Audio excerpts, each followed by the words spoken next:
Yeah, this is the one thing which is required. So now whatever you see here, right? These are the component of our Anypoint platform. We are going to discuss each and every component. Before that, go down here. There is an Anypoint Studio. Okay, just download it. Okay, just click on download and keep it is in the background. It will get downloaded around 1.7 GB. It will take. Okay, so it will take some time.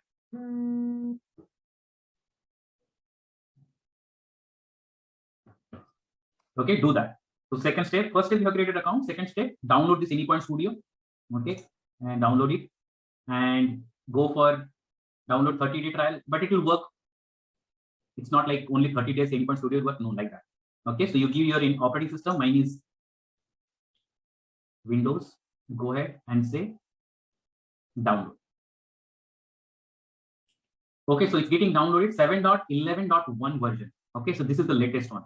Okay, so I'll keep it in my software directory. Okay, so I'll download here. So see, it's 1.9 GB. Okay, so it will take some time. Are we clear till here?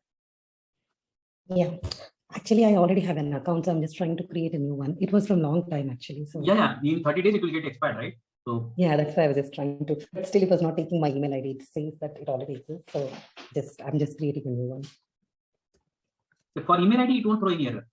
Your ID username, it will try to give you some unique. Oh, so probably I was using the same email ID, same user ID probably. Yeah. Email ID is fine. Email ID, you can create n number of accounts with email ID. No problem. I am doing it from 5 years. Oh, okay. I use the same username. So just the username. Give some unique username.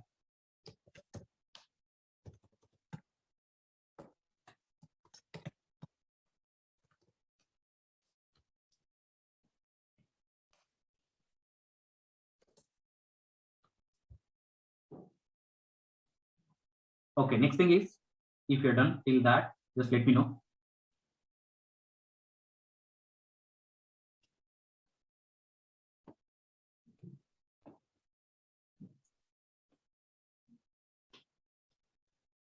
Yeah, so can you help me with your email addresses, please?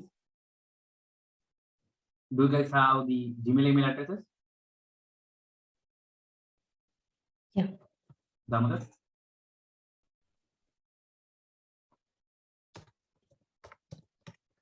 Yeah, so I'm sharing the list of softwares. So you can, I'll tell you what all you need to download. And so go here.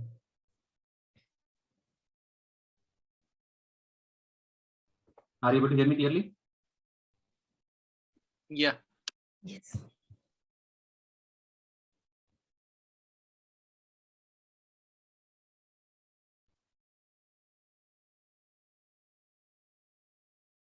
Okay, so Damodar, you are, and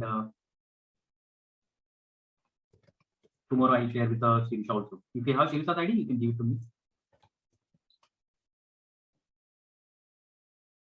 I don't have it. Yeah, tomorrow I have to dig through it actually. I remember having it, but let me see if I have it. I'll just share it with you. Yeah, no problem. Anyway, tomorrow I'll share it. So can you just guys have a look at it? You will get a mail and you just go ahead and see you're able to access software list. Sure.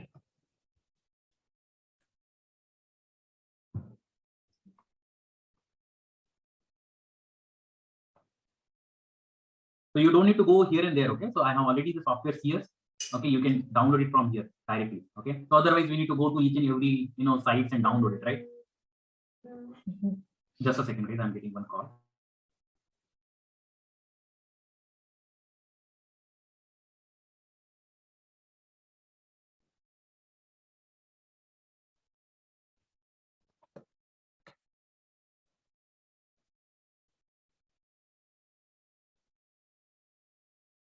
I was able to access. Okay, so for our training, throughout the training, not all softwares are needed in the first day itself, but please make a note of it. Okay, so we'll be using Apache ActiveMQ. Okay, that is a messaging queue. Okay, that is a external messaging queue. That software we need. We need Apache Maven. This Maven will be needed to build our projects from the command lines. So just make a note of it. Apache ActiveMQ, Apache Maven, and down there You have Mule EE distribution standalone. This is the standalone Mule runtime. We need this. Please make a note of it. If you don't have Postman, then download Postman also. So that is also important. And we need a MySQL database, which is MySQL-installer community version. Okay, so please download. These are the minimum softwares we need for our training. And other softwares are SaaS-based only, like Amazon AWS, that is SaaS-based. Salesforce, that is SaaS-based. So we don't need to have any software installed on our system. But these are the minimum softwares we need. Okay, is that clear? Sure. One software is there, which is encrypting our properties, but that we can download it from the MuleSoft documentation itself. Sometimes they will keep on changing that software. So, if I keep that copy here, sometimes it will be not up to date. So I don't keep that here.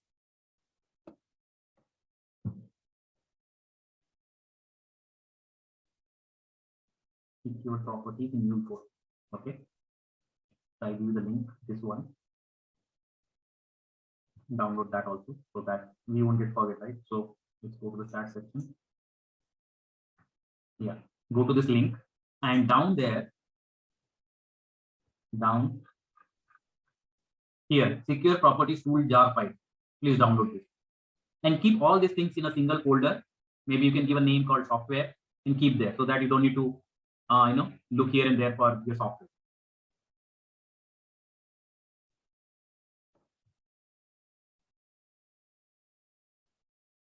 Okay. Are we clear here? Yes. Okay. Now we have created account, right? Let me close everything now. Hope you have access to now in the Anypoint platform. So let me explain what all components we have and where we use this component. So better way of explaining this is API lifecycle. So we'll be throughout this training, we'll be following that API lifecycle. So let me take that first, and then in that API lifecycle, we'll see where all these components are getting used. Okay. Images. Clear image. Okay. I'll start my Jamboard.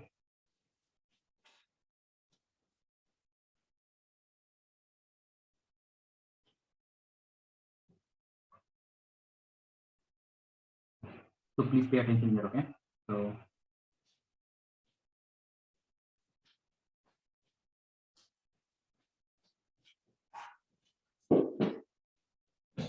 okay.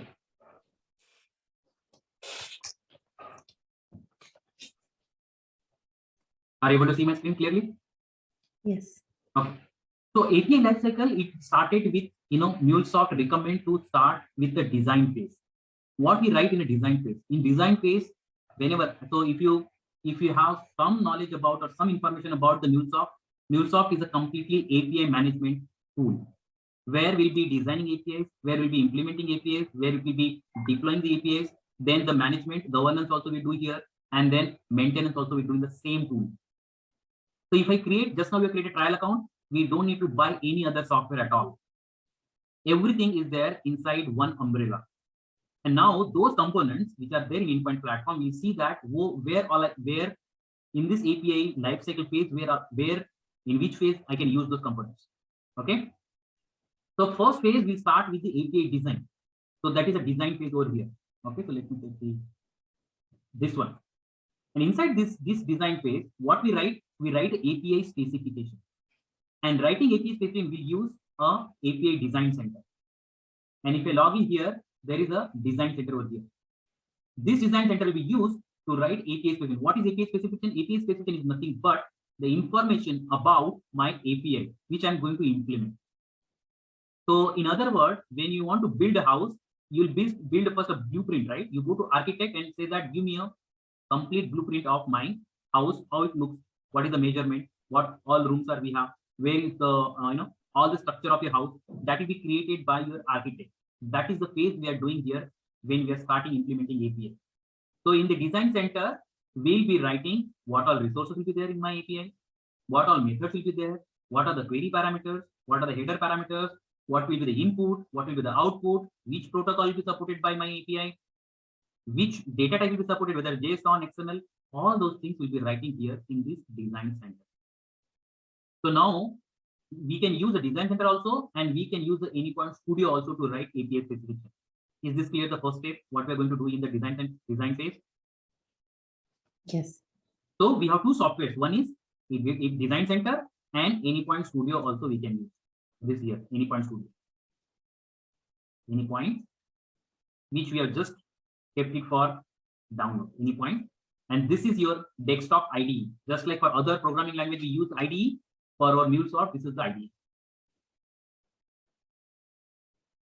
Anypoint Studio.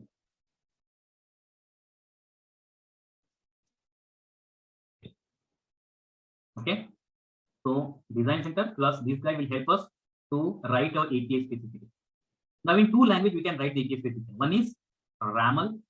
We'll discuss in detail what is this RAML means. But right now just add this as a jargon. RAML and OAS. OAS is nothing but Open API Specification. This can be in YAML format or JSON format. If you guys are aware of little bit Java, the Java documentation we do in the Swagger, right? The Swagger now, they have renamed it to Open API Specification. Okay, so in the two languages we can write our API specification. One is RAML and one is OAS. Okay. Now, once you write this API specification, we can test it. Without implementing, we can test it. And we can see that we can give a mock data here, and we can test it whether my, whatever requirement I have received from my client, whether I have written the API specification according to that requirement or not. That we can test it with the help of mocking service. So mocking service is available inside Anypoint Studio also, and in Anypoint Design Center also. So it helps to test my API specification itself with the help of mocking data.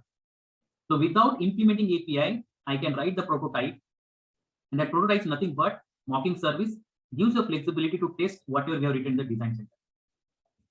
Flow Designer, this is again a design tool where I can write a simple flow. If I'm going for a complex flow, definitely I need to come back to the Anypoint Studio only. Simple, straightforward source destination is there, we can design it here. But no developer will be using Flow Designer. All will be using IDE, which is Anypoint Studio. The latest version of this is 7.11.1. Okay, and how it looks, let me show you. It looks like this. We are going to discuss this one also in detail, but it looks like this. Okay, and this is just like a Eclipse. On top of Eclipse, they have created wrapper, and that wrapper plus Eclipse is called as Anypoint Studio. Okay, is that clear? So that Eclipse they have added few things. So whenever you create a project, whatever minimal thing required for MuleSoft project, those will be added automatically. So that is the wrapper added on top of Eclipse.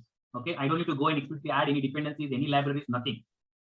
The moment I say create new Mule project, I'll be getting all the libraries, all the dependencies by default in my project.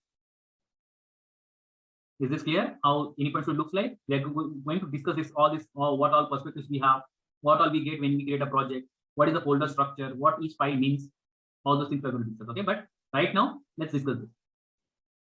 Okay, so mocking service, it gives you that whether it gives the result based on the mocking data, no business logic here. Okay, we are not written any business logic.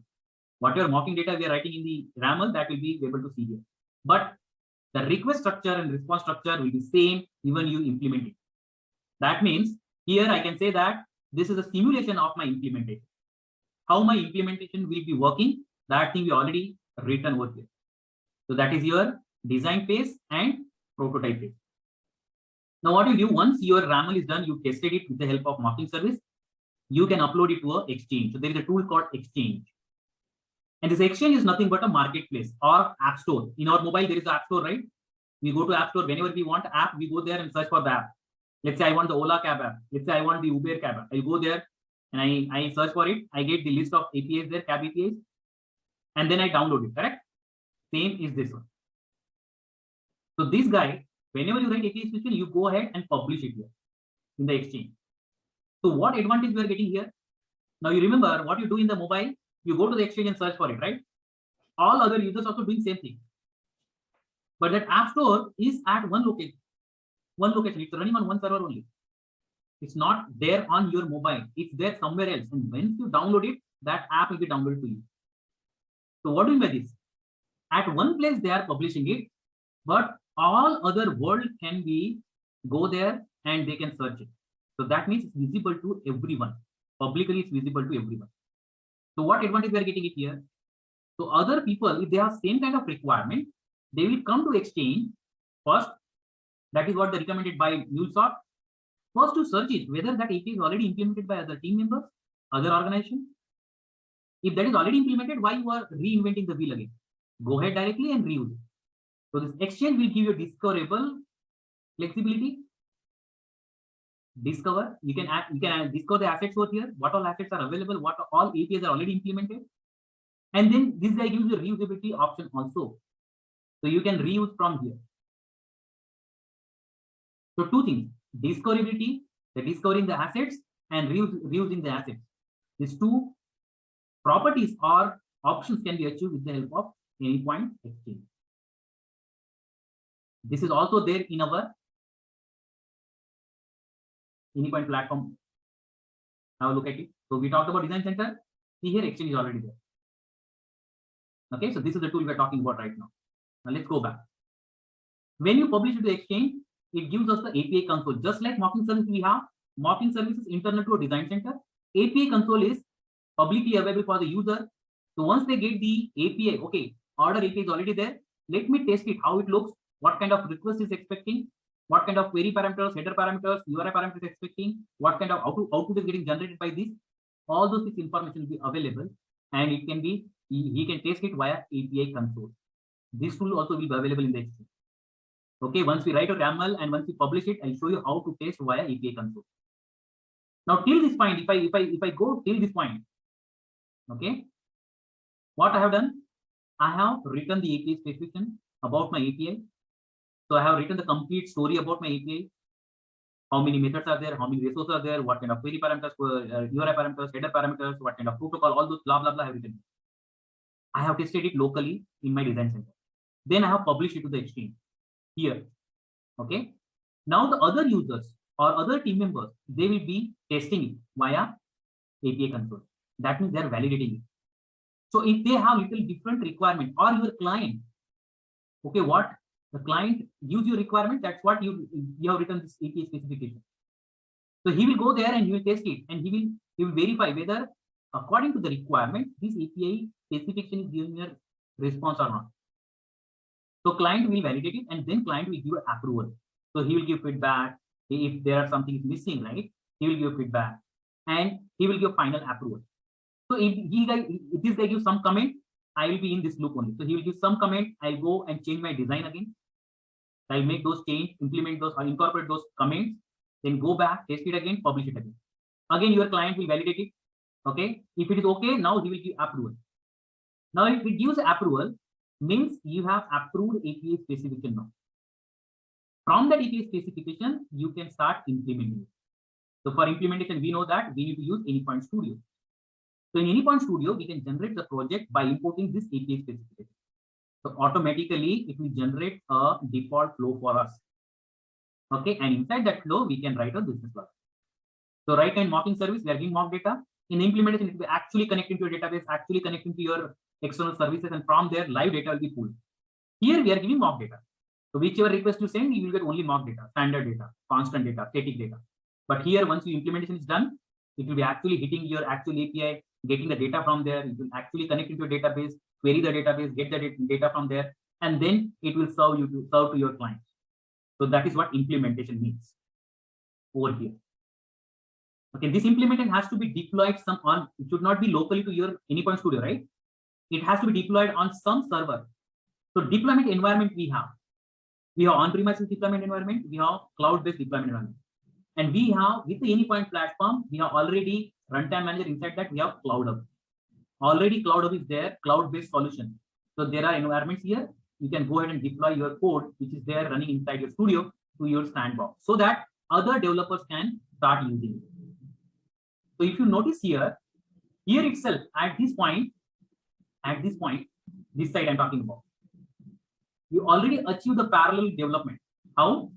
When you give API console here, this URL or mocking service URL can be used in other developers' code, and they can start using it just like the actual service. Okay, so mocking service can be used as a URL for other code, so that they are not waiting for your implementation. they can still use your mocking service and start their development. So we are not stopping other developers or keeping them on hold till my implementation. No. So here itself, with the help of mocking service, the other developer, that is called parallel development. Now, why the MuleSoft is recommending this approach? Guys, any questions here? I am only speaking. Any questions? No, I'm good. I'm good too. Good.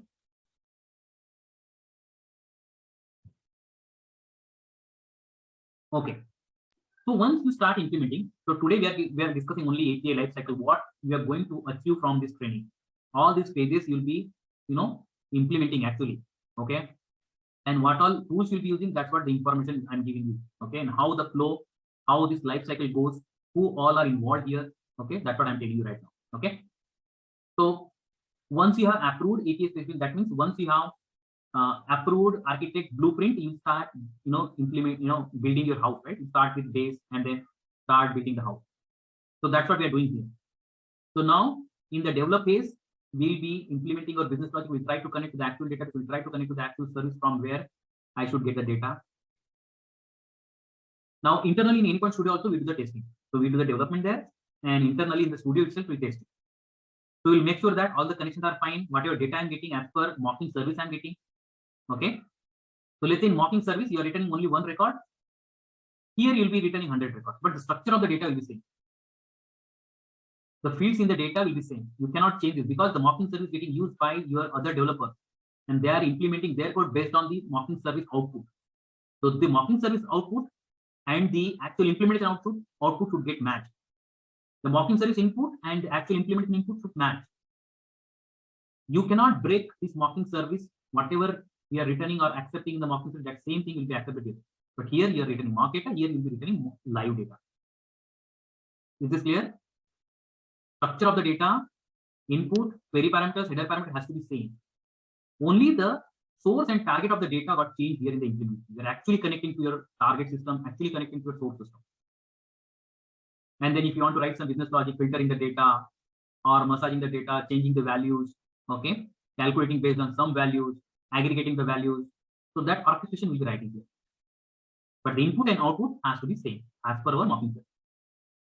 Once you test it, okay, you'll deploy. So I told you, right? Either you can deploy it on standalone Mule runtime. In the software, I told you, right? Download that standalone Mule runtime. You can deploy the code on that. That will be your on-premises. Or we can deploy to Cloud. That is cloud-based. That is there in the Anypoint platform. Once you deploy it, once you deploy it, you can secure it. You can apply the policies. So for deployment, you use the runtime manager for deployment. So you can deploy it on premises, you can deploy on Cloud. Then API manager, once you deploy it, then you decide who all can access this implementation. So you'll apply the policy, you'll make it secure. Okay, so policies will be applied in API manager. So you'll authorize the outside clients or consumers. You'll provide the client ID, client state to them. Only the users, consumers or client who have correct client ID and client secret, those are only able to access this implementation. So via API manager, you can do that. Okay, so API manager is also there in our, let me go back. So whatever tool I'm talking about, all those tools are available here only. Guys. Have a look at it. API manager is there, runtime manager is there. Other tools are there. I'm going to talk about those also, but let's go one by one as per the life cycle. Now, from here, we are coming, develop, we are done, develop. So we are going, the deployment is done. Now we went to the API manager and we secure our API. Now only authorized person can access this. Okay. Now, if you see there, Anypoint analytics will give you the information about who all are accessing your API, from which part of the world you are getting the request. So the analytics data is really, really important as business point of view. Why I'm saying business point of view? Because once you implement the API, you should know that how your API is performing inside the environment, how many requests are getting, successfully served, how many requests are getting failed, who is violating your policies, and from which part of the world you are getting requests. If some part of the world is missing, then you can contact your marketing team, you can contact your sales team for your business point of view and tell them that, okay, boss, our business is not reachable in this part of world. Can we do some strategy?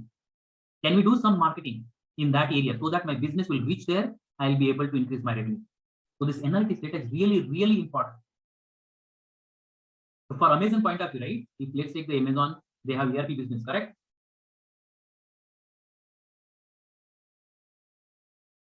For them, this analytic data is very, very important. Very, very valuable data. So yes, you have written the API specification, you have tested it, you have deployed it, it's running in my environment. But how that API will generate the revenue? By looking at this analytics data. You deployed the API and it's not able to handle the request at peak time. We know that Diwali, Holi, and the Christmas time, the same API will be facing a lot of requests peak time. What if that API is not able to handle that much load? So that has to be, that parameters, those values have to be somewhere reflected. That during this time period or this time slot, we are getting more requests. So in cloud, we know that on demand, we can hire infrastructure. We can rent infrastructure. So I can write some rules here that, okay, during Christmas, my API should be running on 3 workers, not only single workers. So that if I'm getting, peak load, since the API is running on 3 different workers, I'll be able to handle the load. Or if I do, let's say, I saw that some requests are coming from some IP address and those are actually violating my policy. So what I can do? I can identify those requests and I can block those IP addresses. Nobody can access my, or nobody can hit my, API from those range of IP addresses. I can control it here. I can apply a policy in the API manager saying that IP whitelisting, IP block listing.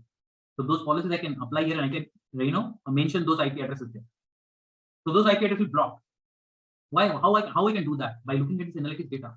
By looking at the analytics data, I can see that, okay, these requests are, violating my policies. I can go ahead and apply the policies inside my API manager to handle those kind of requests.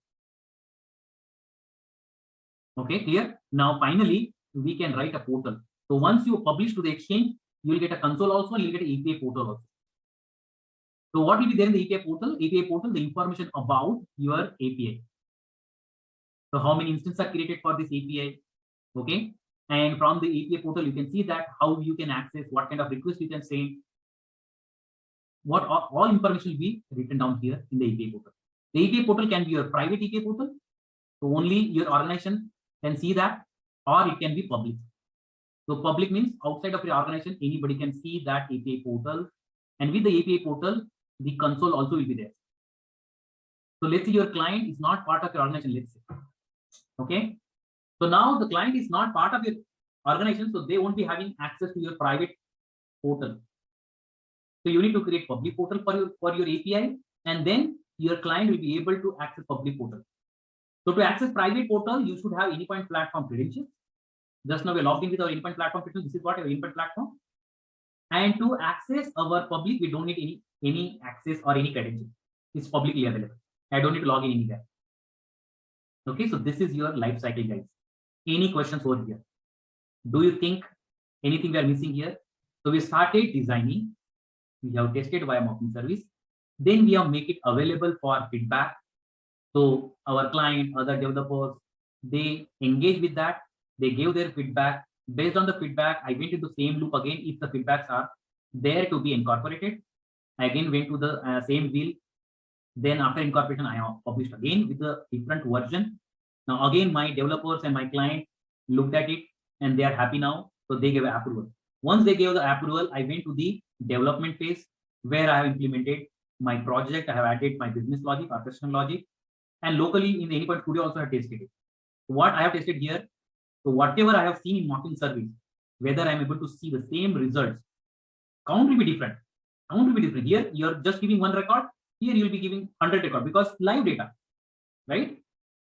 You tested it, all the connections are working fine. You're able to see the content properly as per the mocking service. Then you deploy it to the environment, proper environment, from where other developers can access it. Then once you deployed it, now still no security was there. Till this point, no security. Now in API manager, you apply the security. Now your implementation will be accessible by only authorized consumers and clients. Now, once you are running, everything is fine. Then you'll be focusing on the analytics data, how this API is performing, what is the response time, how many requests are coming, what all policies are getting applied, which area of the world, part of the world the requests are coming. All the things information will be given. How much memory this API is consuming? Do I need to give more memory to this API? During peak time, how many workers I should use for the deployment? Okay, so that is called vertical scaling, horizontal scaling. So based on the peak time, based on the normal time, I need to go up and go down based on the requirement. Okay, based on the situation. Then finally, we'll be having API portals where my information about all the documentation about my API will be there in the portal. In portal, we have two kinds of portal. One is our private portal, second one is the public portal.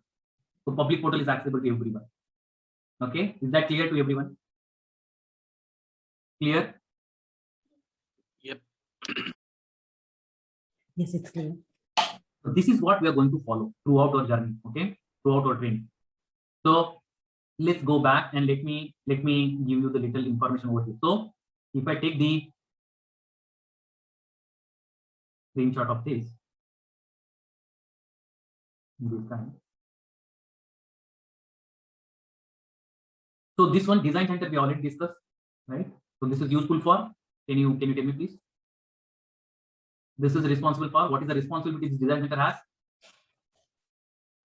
To create the specifications and Yeah, the code. specification, API specific spec, and the mocking service. This will be there in the mocking service, mocking API.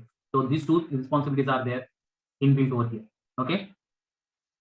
So this is a different service. Let's not discuss at all. Okay. So this is a different service, data graph. Okay. Now exchange. Can you tell me what all responsibilities exchange has? We publish over there. Services. API console, first of all. API console. Anypoint exchange where we publish it and we discover the discovery and discoverability assets, asset discovery over here. And reusing of the assets too. Reusability from here. Reusable means we will be reusing here. API portal, those will be here only, API portal. And we know that two types of portal we have. Public and private. Public and private. Okay. So API console will get it.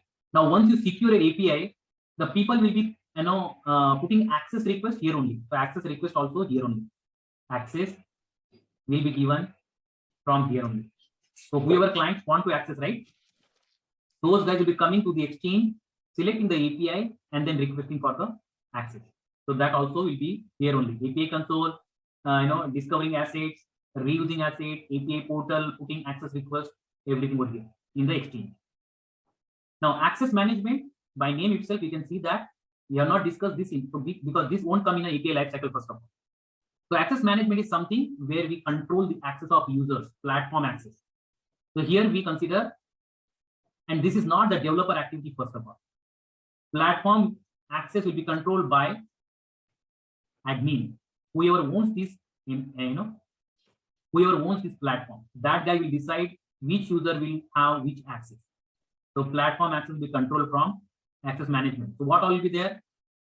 Creating users, creating business groups, creating teams, creating environments,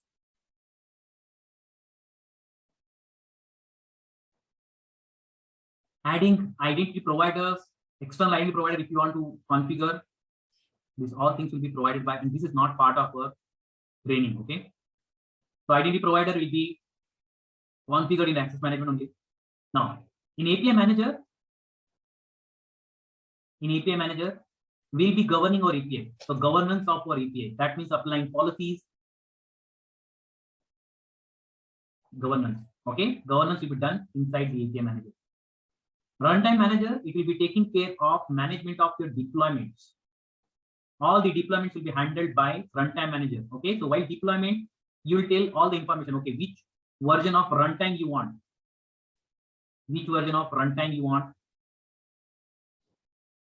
how many workers you want,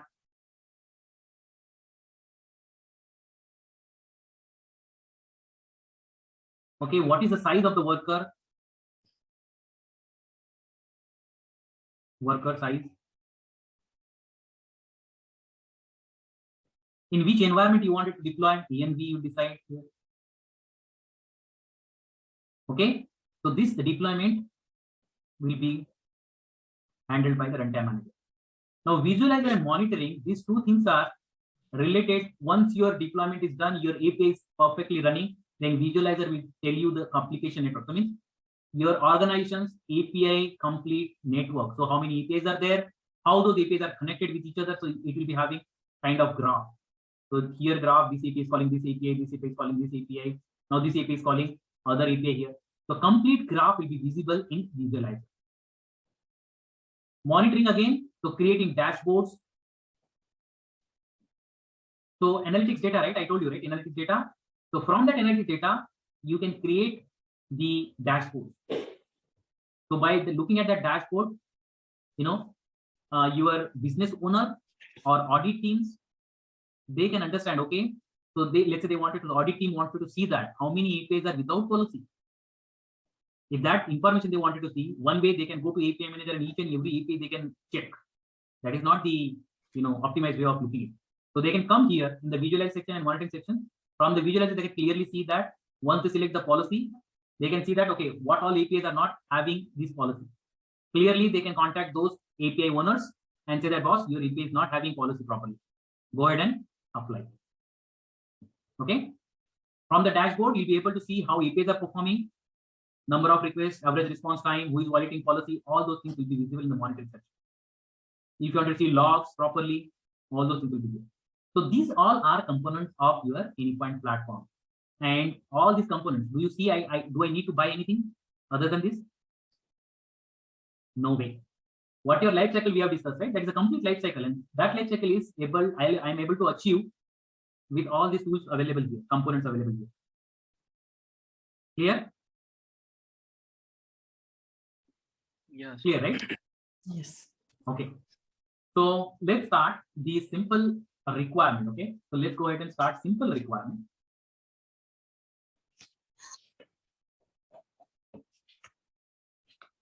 Let me go ahead and now. So let's say you have a client now. So we are talking about the first stage, which is design stage. So let's say you have a client and that client gives a requirement. Okay. So Niharika, one more thing I wanted to repeat for you. So let me go back. Yes.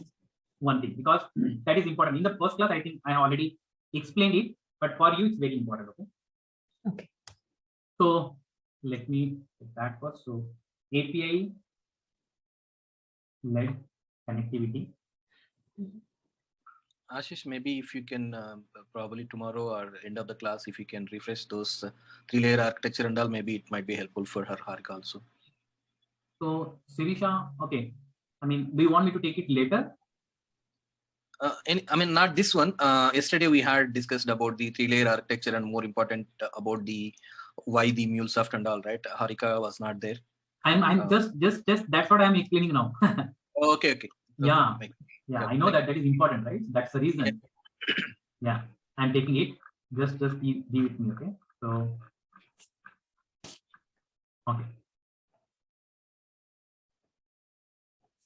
So I'm taking the diagrams from the actual MuleSoft documentation. So these are the latest diagrams.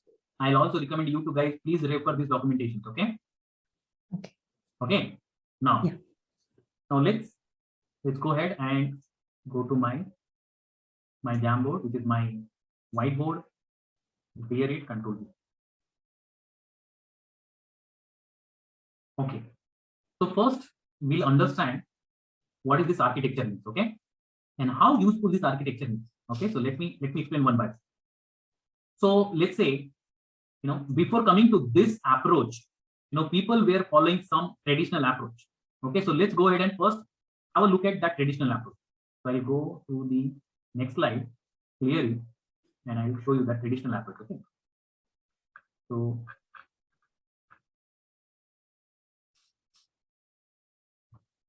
I'll explain you traditional approach.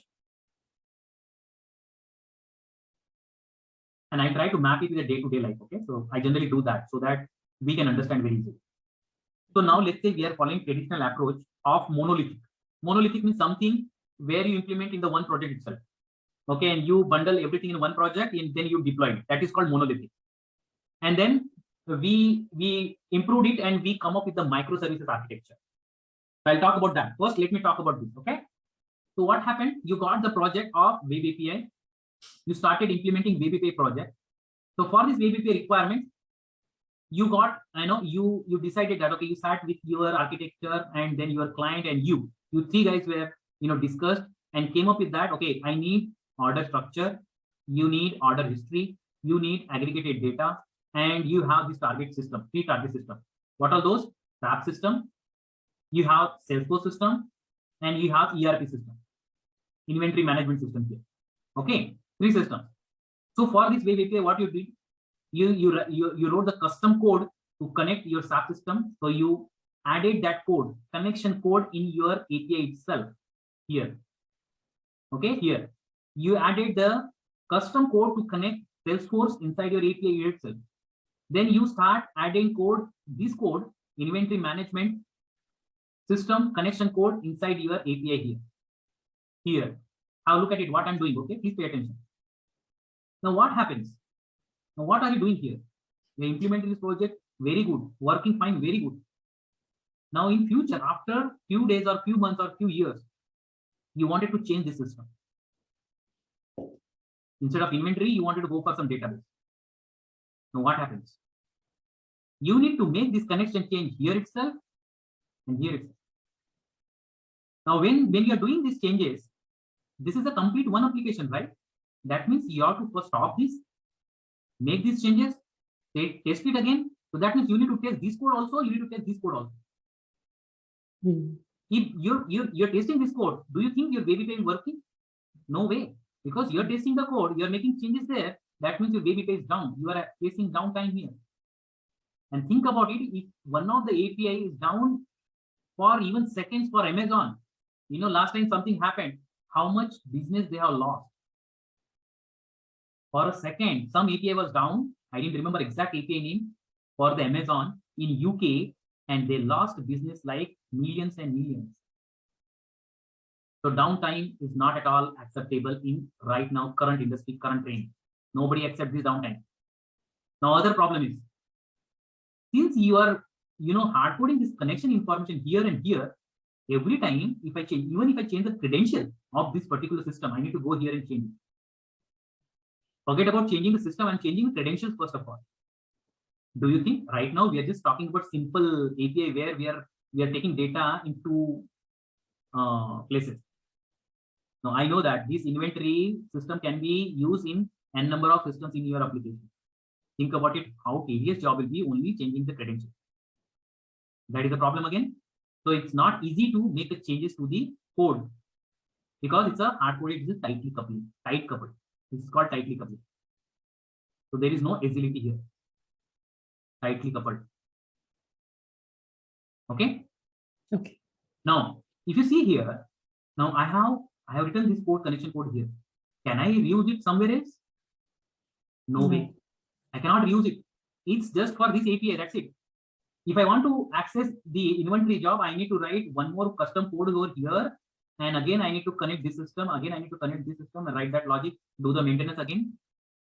What if somebody wrote this code and he left the company or this team now? I got a requirement of mobile API now. Think about it. Same requirement for mobile API. Now, what happened? Whoever implement this, they left the company or the same team is busy with some other project. Whoever wants to implement this project, they need to go and understand this code, how they have written this code. They won't, they don't like that. What they will do, they will start implementing order status again here. They will start implementing order history here. They will aggregate here again. Then again, if there are new systems, they will start connecting new systems. What do you think about it? My company, my business already invested, already implemented 2 things which are doing same job which this guy implemented now. So time to market, they have wasted it. The money, the developers, everything they have wasted it because they have reinvented the wheel. They have rewritten the code again here. Yeah. So there is no reusability. Now let's go back to, so now you understand if we go the traditional approach, what are the problems we have? Now these problems will be solved by API-led connectivity approach. And how? That is recommended by MuleSoft to solve this problem. Okay. Now let's go ahead. In the previous slide, I have now what they have done. Okay, have a look at it.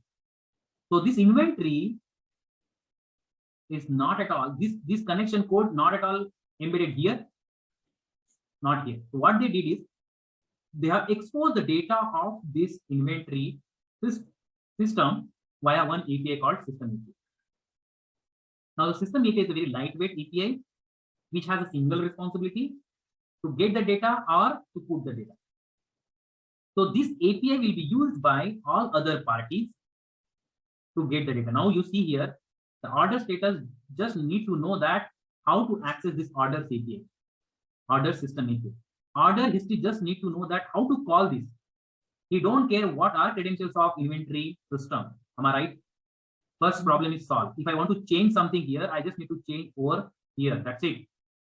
At this location. If I want to change the credentials, I will be changing here. I don't need to go here and here.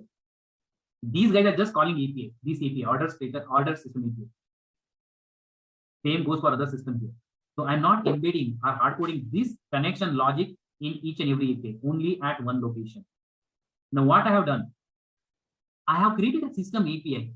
And if you remember the API lifecycle, I have exposed this in an exchange. So there is a marketplace, there is an app store where I have exposed the system API. Until that, if anybody wants to use or anybody wants to get the data from inventory, don't directly go and connect inventory. There is an API available. Go and trigger that API. So I am making available that orders system API here. So that people can see what all information I need to pass to this API, all that information is available over here in the exchange. Okay. Now what happens?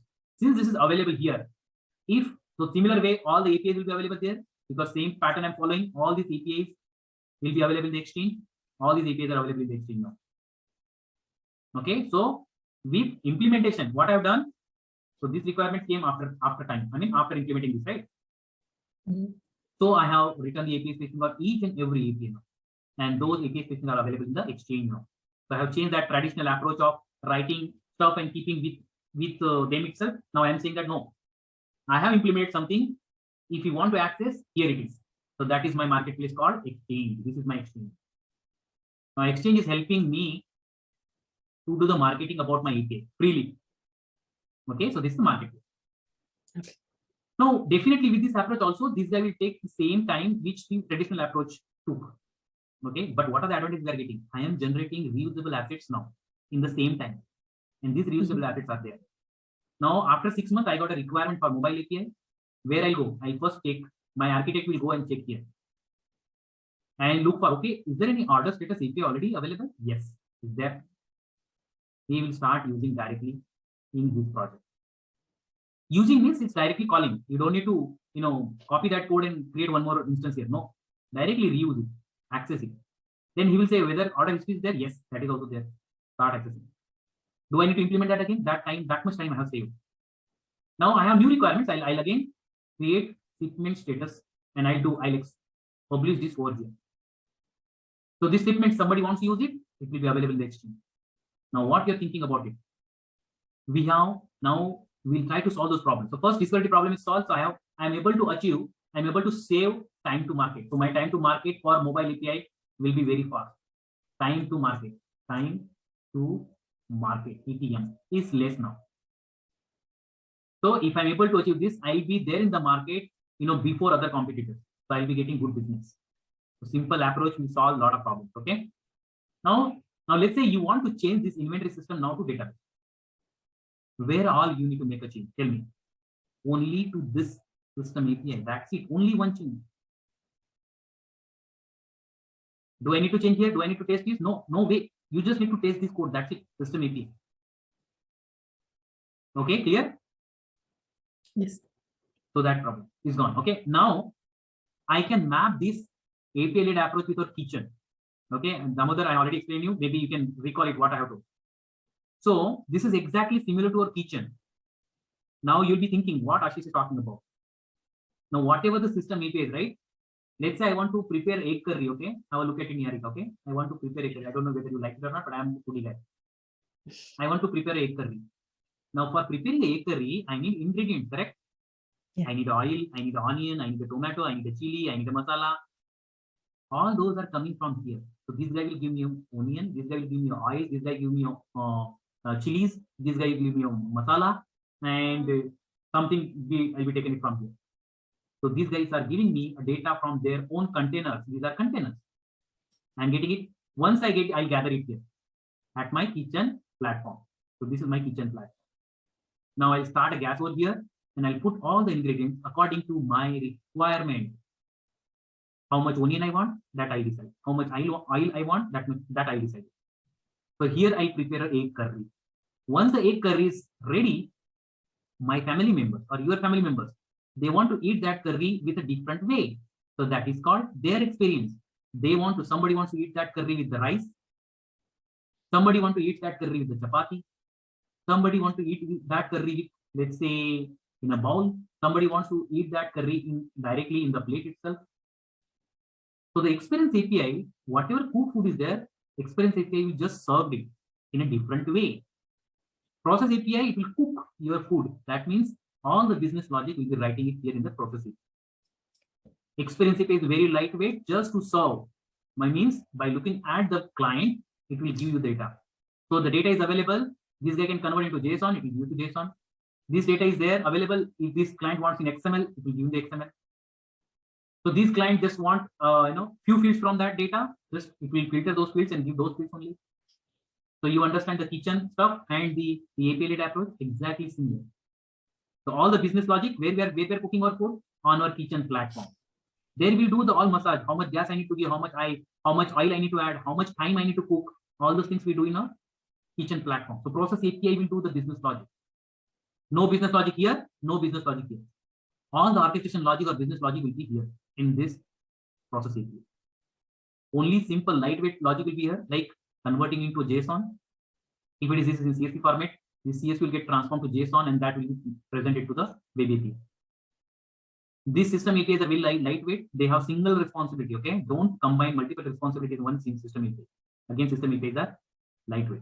So you'll be able to see more system APIs, less process APIs, and more experience APIs. These experience APIs will be fast changing because based on your client, will be changing this. This will be very less changing. And I mean, if you look at the change, it will be like this. Experience API will be more frequently changed. Then process API, system APIs hardly change. If credentials are getting changed or system are getting changed, then only your system API will change. Otherwise, it will be as it is. Is this clear to everyone? API-led approach. And this is recommended by MuleSoft. And don't think this is a new stuff invented by MuleSoft. No, this was there. Damodar, you're aware of it. MVC pattern. I'm not sure about the Niharika. I don't want to tell and explain this. Model view architecture, model view controller. Okay, so this was there in the Java already, Niharika. Okay? So model is nothing but your system API. View is nothing but your experience API, and control is nothing but your process API. Okay? Clear? Clear to everyone now? Yeah, good, Ashish. Okay. So instead of starting new stuff, since Sirisa is not here, we'll start from yesterday's spread.